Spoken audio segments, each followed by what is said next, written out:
Il y avait dans la Gemara, il y avait un démon qui s'appelait Yosef Shida, Yosef le démon.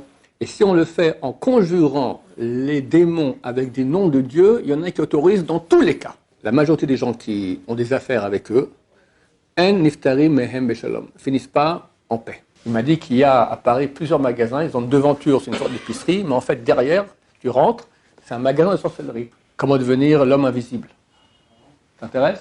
Tu prends ce verset, tu le cites 7 fois à l'endroit et à l'envers, après tu rappelles un nom de Dieu que je ne connais pas et que je ne te dirai pas.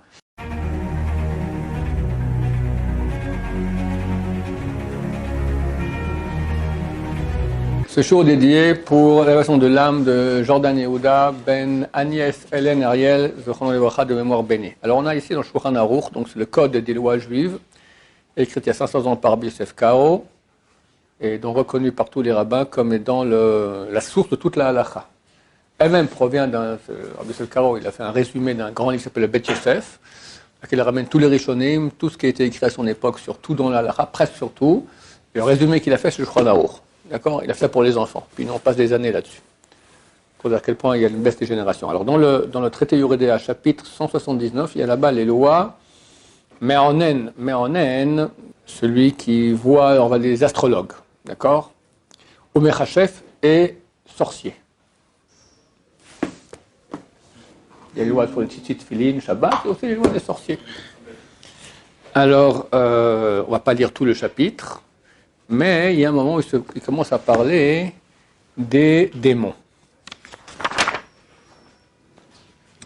Maaseh Shedim Asur. Les actions de démons, c'est interdit. Veyesh Mishematir Lishel Ben. Il y a un avis qui autorise de leur poser des questions. À la Gneva, sur le vol. Quelqu'un lui a piqué sa chaussure, son porte-monnaie, son portable. Alors, d'après un avis, c'est qui cet avis? Je vais vous le dire tout de suite. Le Roche, un des 3 piliers de l'halakha. Rabbeinu Asher, un des grands rabbins ashkénazes qui a fui l'Allemagne parce qu'il est poursuivi par les Habsbourg pour rançon, est arrivé en Espagne. Il est passé par Montpellier à l'époque. Pardon? Les Habsbourg, c'était les empereurs autrichiens, ils marchemain Babetzicham, Rabbi, j'allais dire. L'empereur Rodolphe de Habsbourg, d'accord? Ils marchemain. Ils ont attrapé le rave du Roche, le rabbin du Roche. Roche, c'est Rabbeinu Asher, s'appelait Marab Rothenburg, Moreno Arabe Moshe de Rothenburg, qui lui-même était l'élève de Rabbi Yehiel de Paris. On fait un peu d'histoire, ça vous concerne. En 1200 et quelques, Louis IX, Imarchemon va Betzero, influencé par les curés et par un élève de Rabbi Yehiel de Paris qui a quitté le judaïsme et s'est converti au christianisme. Alors je crois qu'elle venait en Gilgoul dans un comique actuel. et je dis pas qui. D'accord? Et ce renégat, il a convaincu le roi de brûler le Talmud. Le roi a convoqué les grands rabbins de l'époque qu'il y avait en France. À Paris, il y avait Rabbi Yehiel de Paris, qui était un rabbin énorme. Rabbi Moshe de Koussi aussi. D'accord, Kotz, qu'on l'appelle, Rabbi Moshe Mikotz, c'est écrit dans les régions, mais c'est Koussi, une ville qui existe encore en France. Et ils ont un débat avec les curés, avec ce renégat, qui était anciennement l'élève de Rabbi Yehiel, donc qui connaît le Talmud par cœur. Et bien qu'ils ont des très bons arguments, on appelle ça disputation pour prouver que le Talmud était une chose qui était sainte et sans aucune bêtise comme on lui accorde, encore aujourd'hui sur Internet d'ailleurs, néanmoins le roi a ordonné le brûlement du Talmud, comme ça s'est appelé, en place de grève. Terrible. 20 wagons de Talmud ont été brûlés. À l'époque, il n'y avait pas les imprimeries. C'était écrit à la main. On pense que jusqu'il y a environ, il y a 200-300 ans, d'accord, ça n'existait même pas dans une ville que quelqu'un ait un chasse entier. Ça n'existait pas. On avait 1 volume, 2 volumes, 3, 4, par-ci, par-là. C'était très, très rare. Et là, ils ont tout brûlé. Rabbi Yehiel Paris a fui la France et est arrivé à Akko, ici en Israël, il est mort ici en Israël. En tout cas, son élève était Maram Rothenburg, et Maram Rothenburg a été kidnappé par l'empereur Rodolphe de Habsbourg contre grande rançon de la part des Juifs. Maintenant, il y a une halakha dans le traité Sanhedrin qui dit qu'on ne rachète pas un Juif qui a été kidnappé plus que ce qu'il vaut. Qu'est-ce qu'il vaut? Comment on peut donner la valeur de quelqu'un? Combien il vaut au marché des esclaves? Tu prends Maram Rothenburg, tu prends Einstein, ou tu prends Moataz, d'accord, tu le mets maintenant, tu le mets au marché des esclaves. Moataz vaudra beaucoup plus qu'Einstein. Il n'y a aucun doute, parce qu'il est fort, il est bien, d'accord, des choses comme ça. Donc, c'est ça la valeur. Plus que cela, c'est interdit. Pourquoi c'est interdit? C'est une très grande logique des sages, qui est dure, cruelle, mais tellement vraie, que si les empereurs ou les gens qui ont les moyens vont voir ça, que quand on kidnappe un juif, les juifs se mobilisent et donnent beaucoup d'argent, ben ça veut dire le sport national, d'accord? Quel meilleur moyen de faire de l'argent? Comme a eu ici en Israël, Gilad Shalit, c'est un soldat israélien qui s'est fait kidnapper par les Gazaouis, d'accord? Et l'État voulait beaucoup ne pas le racheter, parce que ça aurait coûté trop cher. Je crois que pour finir, on a dû libérer 400 terroristes graves palestiniens. Et depuis, et au nord, le Hezbollah, et au sud, le Gazaoui essayent sans cesse de kidnapper des soldats. C'est un sport national, ils savent très bien que, pourquoi l'État, pour finir, il a craqué. Il y a eu une pression médiatique tellement forte, le pauvre Gilad Shalit. La Torah, elle dit, mon cher ami, on est désolé, on t'aime beaucoup, mais si on paye une grande rançon pour te sauver, ça devient un sport national, on met en danger d'autres soldats. Et la Torah, elle tranche comme ça. Donc Maram Rothenburg dans la prison a dit, je refuse d'être sauvé, et vous me laissez en prison. Il est resté en prison, et il est mort en prison. Et il écrivait, c'est responsable depuis la prison. C'est un des plus grands rabbins ashkénazes qu'on a, Maram Rothenburg. C'est un des plus grands poskim, décisionnaires ashkénazes qu'il y a du Moyen-Âge. Ou le plus grand, ou un des plus grands. Son élève était le Roche, Rabbeinu Asher, qui vivait aussi en Allemagne. Voyant qu'il y avait un danger qu'on le kidnappe, il a fui. Il est parti avec son fils le Tour, Rabbi Yaakov Baal Tourim, le Tour comme ça on l'appelle. Il est passé par Montpellier. Là-bas, il a vu Rabbi Shlomo Minahar. Rabbi Shlomo de la montagne. C'est quoi la montagne? Montpellier, d'accord? Alors, ils ont découvert dernièrement un mikvé antique du Moyen-Âge à Montpellier. Rabbi Frankfurter, il s'est trempé dans ce mikvé, d'accord? Et il est parti en Espagne. Et donc, le Roche, après, il était donc rabbin en Espagne. Donc, lui dit qu'on peut demander à des démons où est passée la chose que j'ai perdue. Ça, c'est le Shulchan Aruch. Le Réma, c'est donc à l'époque de Rabbi Yosef Karo, quand le Shulchan Aruch, il y avait 3 personnes qui pouvaient dans le ciel écrire le Shulchan Aruch. Pour finir, c'était Rabbi Yosef Karo parce qu'il était le plus humble de tout le monde. Le Réma avait déjà préparé un Shulchan Aruch, Rabbi Moshe Isserlis, comme ça on l'appelait. Quand il a vu que le Shulchan Aruch a été édité, donc il n'a pas édité son livre, mais il a fait des annotations. Parce que Rabbi Yosef Karo a dit, ce que je fixe à l'halakha, c'est dans les endroits où il n'y a pas une coutume qui est contraire. Mais s'il y a une coutume qui est contraire, alors mon livre ne fait pas œuvre de halakha, n'a pas de puissance de halakha. Et donc partout où la halakha était différente chez les Ashkenazim, le Réma, il a mis des annotations. Donc ici, une annotation du Réma, qui est basé. Ça veut dire pour autre chose aussi, non seulement pour les vols, mais on peut leur demander de faire des questions comme ça pour... il y avait dans la Gemara, il y avait un démon qui s'appelait Yosef Shida, Yosef le démon. Et très souvent, on voit comment les Amoraïm l'envoyaient faire une mission, on va m'amener ci, on va m'amener ça, d'accord, c'est super pratique, c'est même mieux que WhatsApp, c'est super rapide. Pourquoi aujourd'hui envoyer un colis par WhatsApp? Il faut passer par DHL. Ben, Yosef Shida, il faisait un WhatsApp matériel, tu veux quelque chose, tac, en une seconde, tu l'as, il est parti et il revient.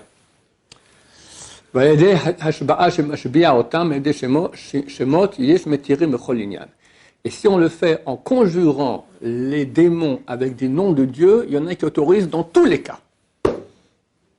Par le nom de Dieu, Hachem, tac, tac, tac, tac, je te conjure le Yosef, le démon, d'aller me chercher une bonne bière, d'accord? Ça marche. Il y a une apparence physique. Pardon? Il y a une apparence physique. J'ai jamais vu de démon, mais il semblerait que non. Les démons, ils ont une apparence physique, mais pas celle d'homme. On dit qu'ils ont des chaussures, des pieds comme les coqs, comme les poules. Pardon? Et la tête, ils ont Ouais, ils ont une tête qui ressemble à humaine. Donc, je continue. Mais comme néanmoins, et ça, messieurs, c'est la leçon qu'il faut apprendre. Néanmoins, Rov Oskim Basé, la majorité des gens qui ont des affaires avec eux, En Niftarim Mehem Beshalom, finissent pas en paix. Alken Shomer Nafsho Yichakmen, il faudrait que celui qui a pitié de son âme, qui s'éloigne d'eux. En 2 mots, c'est le club, c'est la mafia. Tu peux venir, entre en service, mais on sort plus du club après. Voilà. Et la mafia, elle demande après. Voilà, donc ça finit jamais bien. Donc on n'a pas intérêt à... D'abord, je ne sais même pas comment on fait pour se mettre en contact avec eux. Un, deux, ça ne nous intéresse pas. Trois, c'est extrêmement pas conseillé. Pardon? Oui, en fait, par rapport à ça, il y a encore des colliers, ça veut dire où on peut encore utiliser comme de la magie noire, en gros. Ça existe encore aujourd'hui. La magie noire, elle existe, il n'y a aucun doute là-dessus. Quelqu'un était hier de mon bureau, et il souffre énormément. Et il était dans mon bureau dernière fois, il y a 14 ans. Il a fait trouver un séminaire, il est venu, ça allait pas du tout, il a des sortes de phobies, des trucs terribles, il ne peut pas entendre du bruit, enfin des trucs terribles. Il m'a dit, j'ai tout fait. Tous les rabbins, tous les machins, j'étais même voir les sorciers arabes, etc. Et les rabbins ont autorisé, parce que c'est une question presque de pure nefesh. Il m'a dit qu'il y a à Paris plusieurs magasins, ils ont une devanture, c'est une sorte d'épicerie, mais en fait derrière, tu rentres, c'est un magasin de sorcellerie. Tu as tout ce qu'il faut pour te sorcier moyen. D'accord? C'est ça leur fonds de commerce. La devanture, c'est juste le camouflage. Et c'est des choses qui existent et qui marchent. Il m'a raconté, on lui a fait des trucs qui marchent, un truc de folie. Donc nous, on n'a normalement pas le droit de passer par la magie noire. Faire de la magie, en tout cas, c'est interdit. Ça, c'est clair, c'est un lave de Horaïta, Loïm Echachef. Il n'y aura pas de sorcière ou sorcier, d'accord? C'est un lave de Horaïta. Mais ça marche. Mais c'est dans le côté négatif. Il y a une chose dans le côté positif. Ça, c'est utiliser des noms de Dieu. Mais ça, c'est encore pire. Parce que nous, on n'a pas la puissance, on n'a pas la pureté pour utiliser des noms de Dieu. Il y a des noms de Dieu qu'on rappelle, qui permettent de faire des choses magiques. Parce qu'il y a un moment, lui, il a demandé un collier, je ne sais plus ce qu'il y avait exactement, et puis il a demandé s'il allait avoir une fille, un garçon ou quoi. Et le truc, il a tourné, quoi, il a répondu. Ok. On a des choses qui ressemblent à ça, nous, qu'on peut faire. On pose des questions dans le Chumash, on peut ouvrir comme ça. D'accord? Si tu veux faire, moi, je peux parler encore un peu plus. C'est écrit, le Rav a écrit qu'on peut poser une question, on ouvre des Télim ou une Bible. Et ça répond. Mais c'est pas le jour que ça répond juste. Par exemple, ma femme était enceinte. J'ai eu un garçon, puis après elle était enceinte 7 fois. 7 fois j'ai ouvert, on m'a dit c'est un garçon. Puis c'est une fille qui est née. D'accord? Donc ça marche pas. Hein? Peut-être c'est une âme de femme, tu peux dire, une âme d'homme. Ouais, peut-être. Non, ils ont eu des enfants, Baruch Hashem. Donc, maintenant, il y a des noms de Dieu à rappeler qui permettent de faire des choses, mais il ne faut pas toucher à ça. Il y a par exemple, comment devenir l'homme invisible. Ça t'intéresse? Alors, tu prends le verset qu'on a lu dans Parashat Vayera dernièrement, lorsque Lot arrive les anges arrivent à Sodome. Alors, ils vont chez Lot, et au bout d'un moment, toute la ville de Sodome entoure la maison de Lot.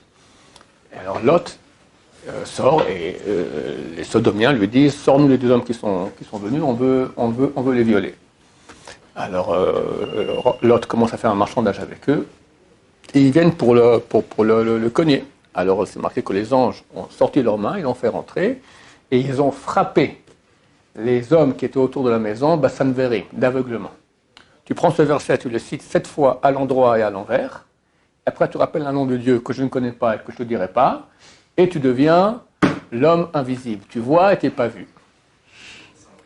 La question est, comment on fait pour redevenir visible? Et c'est écrit, le rabbin kabbaliste qui m'a une fois il m'a dit ça, il m'a dit que si on n'a pas dit Barachou le matin à la prière, alors on voit le nez. Parce que quand on dit Barachou, on reçoit la partie d'âme qui rentre, la partie d'âme, qui n'est neshama be'apo. Car la neshama, elle est dans le nez. Alors, si tu fais cette combine-là, puis tu n'as pas fait Barachou comme il faut bien, tu es prêt, ou tu as raté Barachou, tu t'es endormi au milieu, tu as le nez qui se voit, tu as l'air idiot comme ça, un nez qui se balade, d'accord? Voilà, il y a encore beaucoup d'autres choses. Il y a très bientôt, on pourra faire le Shulchan Aruch. Shulchan Aruch parle de ça. Shulchan Aruch, dans le chapitre 104 des lois de Shabbat, pose la question. On n'a pas le droit de Shabbat quitter une ville plus loin que le Troum, plus loin que 960 mètres. D'accord? Maintenant, il y a une question dans la Gemara, c'est une Gemara dans Hérouvin, page 43, si je me souviens bien, qui pose la question. Est-ce que cette interdiction, elle est quand on est sur le sol, aussi dans les airs? Comment? Alors, Gemara a dit deux options, et les deux options sont citées par Shulchan Aruch. Une, qu'on a mis des pieux, et tu marches sur des pieux. Donc, c'est pas considéré comme la terre, parce que les pieux sont petits, s'ils sont plus grands, c'est comme la terre. Mais s'ils sont petits, c'est considéré comme dans les cieux.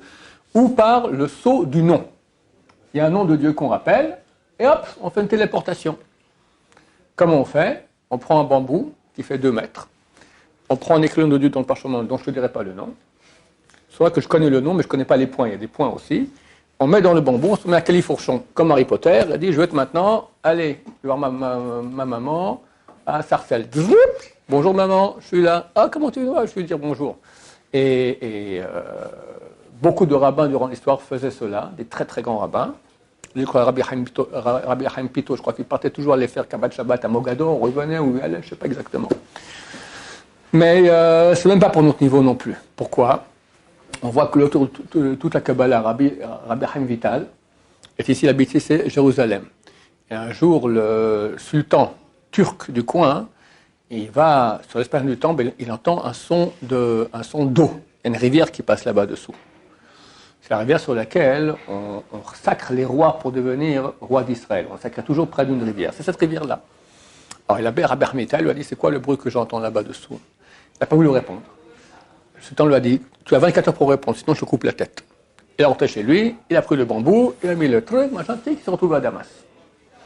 Son rave, Rabbi Noiril, venu en rêve, lui a dit, si déjà tu utilises le nom de Dieu pour faire le saut du nom, ce qui est très grave, on ne peut pas utiliser le nom de Dieu pour rien, c'est très grave. Tu serais allé chez le sultan, et tu leur dis quelle est cette origine de cette eau-là, et là-bas tu aurais appelé le nom de Dieu, ma chère serait venue. Donc on voit que même quelqu'un aussi grand que Rabbi Chaim Vital s'est fait réprimander par son rab parce qu'il a utilisé le nom du sceau. D'accord? Mais en tout cas, c'est une chose qui existe et marquée dans le Shulchan Aruch, c'est pas un livre de Kabbalah. L'halakha, est-ce qu'on peut faire ça Shabbat ou non? C'est un safek dans l'halakha. Donc si c'est un troum d'Erabanan, c'est permis, c'est d'Oraita, jusqu'à Arba Parsot, une parsa, bon, jusqu'à 11 km environ, on peut le faire. Plus que 11 km, on ne peut pas le faire. C'est safek d'Oraita et le Khumra. Bon voilà, on a tourné un peu du touche à tout. Bientôt viendra Mashiach. Dieu veut qu'on utilise ces forces-là. Qu'on devienne, si besoin, l'homme invisible, qu'on fasse le saut du nom. Toutes ces choses-là, c'est écrit. Il y a des livres qui disent comment faire avec le nom de Dieu, etc. Pourquoi ça a été donné? Parce que Dieu veut qu'on fasse ça. Mais notre niveau, il est tellement bas aujourd'hui, on est tellement impur qu'on ne peut pas le faire. Quand Mashiach viendra, Bezrat Hashem, avant Pessah, cette année, j'espère, rapidement on arrivera à un niveau de sainteté absolument démentiel. On pourra faire tout cela et Hachem voudra qu'on le fasse. Bezrat Hashem. Baruch Adonai, l'olam, amen, amen.